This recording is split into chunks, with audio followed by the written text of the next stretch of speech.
Now, so far when we've talked about electrophilic additions, we've been using symmetrical molecules or molecules that would not have a choice or where it wouldn't matter where we added the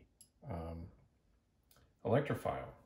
So let's look at a situation where we actually have a choice on where to add the hydrogen and where to add the chlorine, and those make different products. So we'll stick with a very simple one, the propene, and we'll add HCl.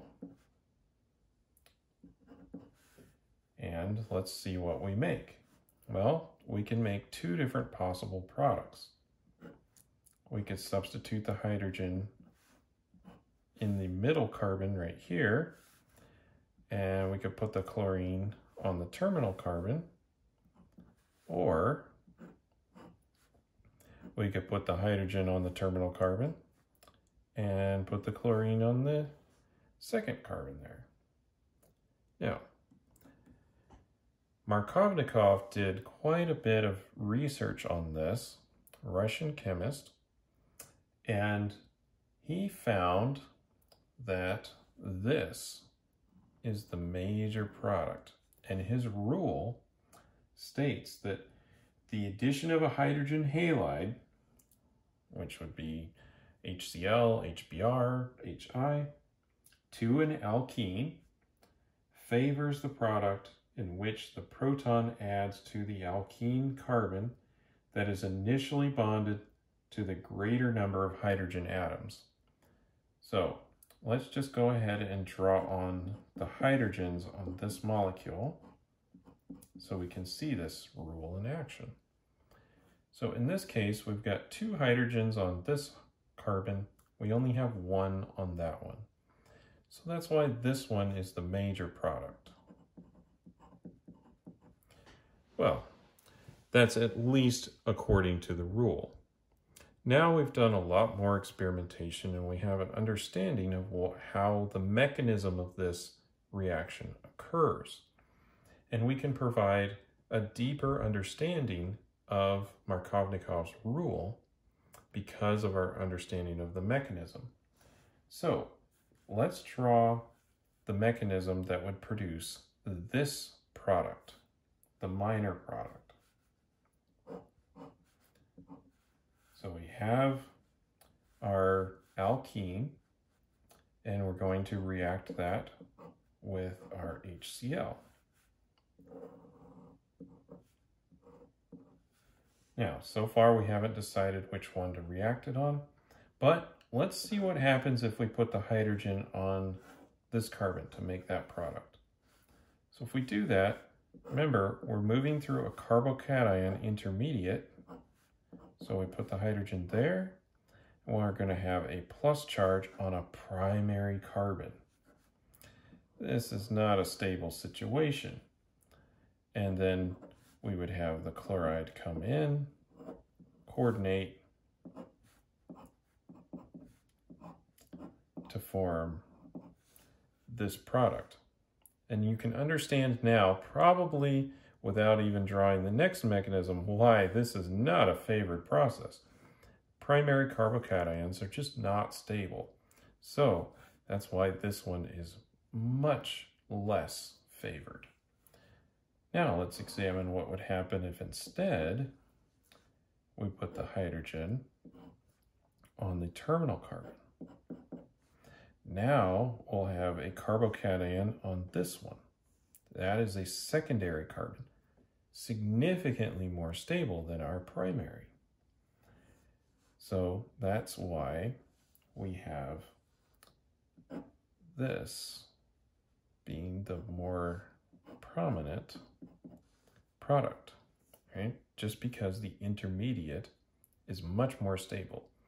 Now, also recall that forming this intermediate is the rate determining step because this is a high energy intermediate, right? Forming a carbocation is challenging just because we're making a charge, and anytime we have a charge in the solution, That's going to increase the energy of that particular species. And anything we can do to stabilize that will help the reaction go much quicker. Now let's look at another choice where we can have some stabilization to our carbocation.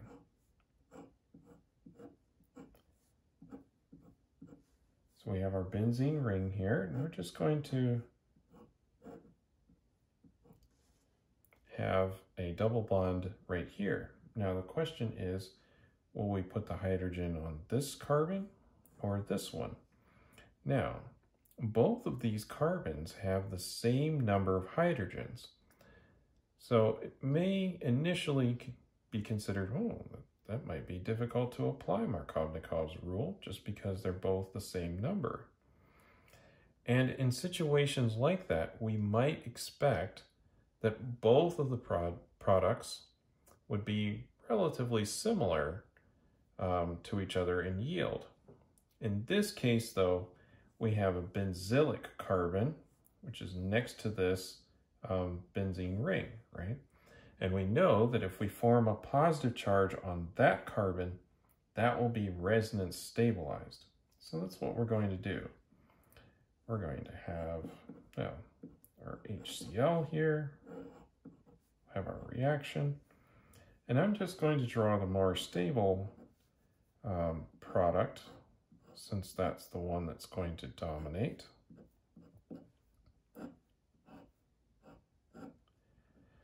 Now, if we put the plus charge here,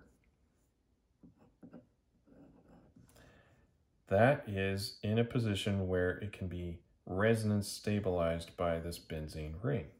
That's going to make it much more favored. So the proton goes here. And then we continue on with the chloride that we just made over here, does the coordination, and we get our major product.